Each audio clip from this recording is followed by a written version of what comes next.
Muy bien, vamos a resolver el ejercicio 2 del del cuarto examen, el cual corresponde al ejercicio 10.27 del libro Taylor. Entonces, el cual nos comenta que tenemos un cono sin tapa y hueco con una masa bien distribuida, es decir, masa bien definida, el cual está girando sobre su punta y cuyo eje de rotación corresponde con su eje principal, el cual a su vez corresponde con el eje Z. Entonces está girando sobre el eje de las Z, ¿no? El cual pasa sobre el centro de nuestro círculo, de la base de nuestro cono, que es de radio R, y la altura de nuestro cono es H. Entonces, se nos pide hallar el tensor de inercia asociado a la rotación de nuestro cono hueco. Bueno, primero que nada debemos de saber que nuestro tensor de inercia se trata de un tensor de clase 2,0, 0,2. Entonces, eso quiere decir que al tratarse de un tensor 0,2, nosotros podemos representar dicho tensor como una matriz. Todas las componentes se van a ver del tensor se van a ver en cada una de las componentes de la matriz. Y la matriz va a tener la siguiente forma: XY y XZ y YX y ZX y YY, YZ, ZY e YZZ. Aquí tenemos nuestro tensor asociado a la rotación de nuestro cono, ¿no? Entonces, nosotros sabemos primero que como está rotando sobre el eje de las zetas, entonces vamos a comenzar resolviendo, encontrando nuestra componente YZZ. Entonces, nosotros sabemos por definición que nuestra componente en YZZ está definida como x al cuadrado más y al cuadrado por una diferencial de masa. ¿Pero quién es esta diferencial de masa?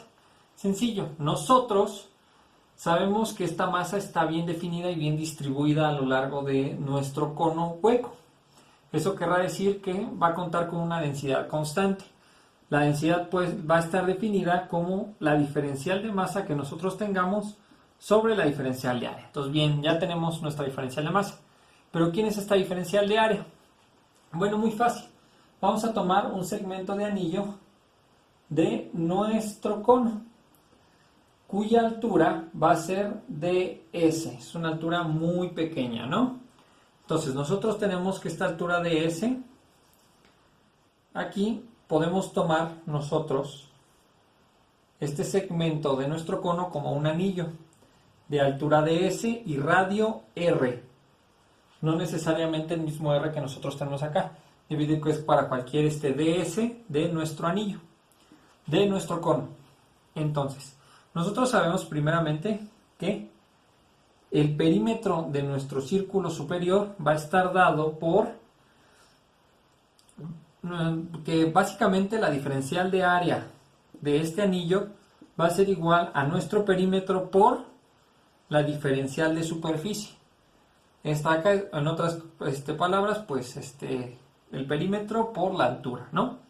Entonces, nosotros sabemos que el perímetro de un círculo está dado por 2pi por el radio. Entonces, basta con multiplicar por el diferencial de superficie. Entonces, nosotros ya tenemos nuestro diferencial de área, que voy a anotar por acá. 2pi r por diferencial de superficie. Ahora, este es súper importante.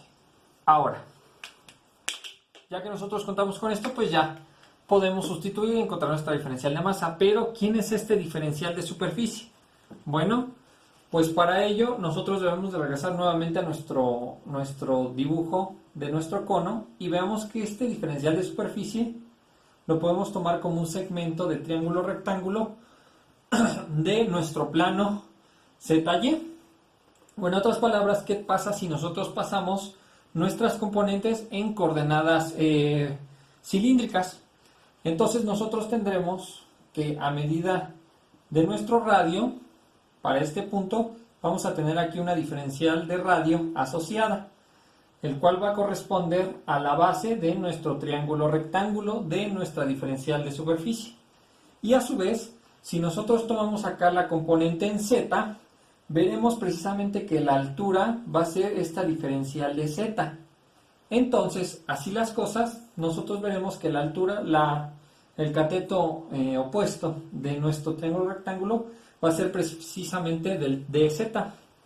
Entonces, de Pitágoras, nosotros tenemos que ds va a ser igual a dr al cuadrado, nuestro cateto adyacente, más dz al cuadrado, nuestro cateto opuesto. Entonces, de esto, nosotros vamos a tomar, antes de pasar el cuadrado de este lado, vamos a tomar nosotros un dr como factor común.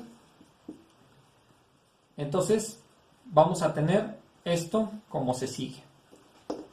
Pero nosotros veamos esta relación de acá. Observemos lo siguiente. Observemos que este cambio que va a haber en Z y este cambio que va a haber en R se va a repetir para cada uno de los segmentos que nosotros nos agarremos en nuestro cono. O en otras palabras, aquí en el fondo hay una razón de crecimiento. ¿Cuál va a ser esa razón de crecimiento? Bueno, pues muy sencillo. La razón de crecimiento se va a cumplir, como es constante para la elevación de nuestro cono, al tratarse de una recta, va a ser constante para cualquiera dos puntos que nosotros segmento que nosotros nos agarremos. Y nos vamos a tomar el segmento completo. Entonces nosotros tenemos que esta razón va a ser R sobre H, o la inversa, H sobre R, que es la razón de crecimiento, la pendiente de nuestro cono, y va a corresponder precisamente con nuestro pequeño pedacito de la diferencial. Es decir, vamos a tener la siguiente relación, que para cada trocito que nosotros nos agarremos de Z y cada trocito que nosotros nos agarremos de R, esto va a ser igual a el cambio en la altura entre el radio. La altura total entre nuestro radio de nuestra superficie. Entonces nosotros podemos sustituir eso aquí de lo que tenemos nosotros dentro del paréntesis y obtendremos lo siguiente. Ahora, nosotros vamos a tomar como factor común aquí a R. Bueno, no, a 1. Entonces aquí lo dejamos. Entonces ya vamos a pasar ahora sí la raíz. Y nosotros al tener el dr, el diferencial de radio, al cuadrado, pues lo podemos sacar de la raíz y obtenemos la siguiente relación de diferencial de superficie. Y pues lo podemos conectar de este lado. Entonces ya tenemos que la diferencial de área va a ser igual a la raíz de 1 más h al cuadrado entre r al cuadrado. Y esto va a multiplicar a nuestro diferencial del radio. Entonces ya encontramos nuestra diferencial de área y a su vez encontramos nuestra diferencial de masa en términos de dr. Entonces, si nosotros multiplicamos esto por nuestra densidad, tendremos que esto será igual a la diferencial de masa. Entonces bastará con esto multiplicarlo por x cuadrada más y cuadrada y aplicar la integral. Y entonces así ya tenemos nuestra componente de tensor. Y simplemente tendremos que resolver esta integral. Pero ojo, nosotros podemos ver aquí que nosotros tenemos x al cuadrado y y al cuadrado. Pero nuestra integral está en términos de dr. Bueno, como nosotros usamos aquí coordenadas polares, pues también deberemos de usarlo para esta razón de acá. Y nosotros recordamos que x es igual a r coseno del ángulo y y es igual a r seno del ángulo.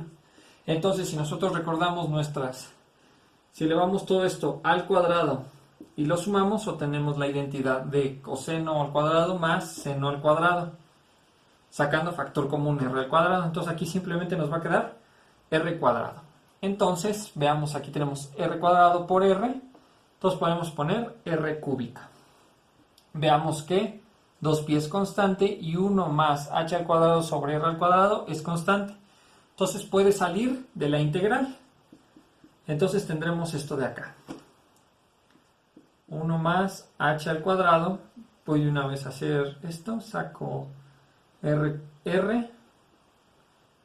Saco r abajo. Sale así. Aquí debo multiplicar por r cuadrada y aquí me queda h cuadrada. Lo único que hice fue sacar r cuadrada como factor común. Y ya, tenemos aquí la integral.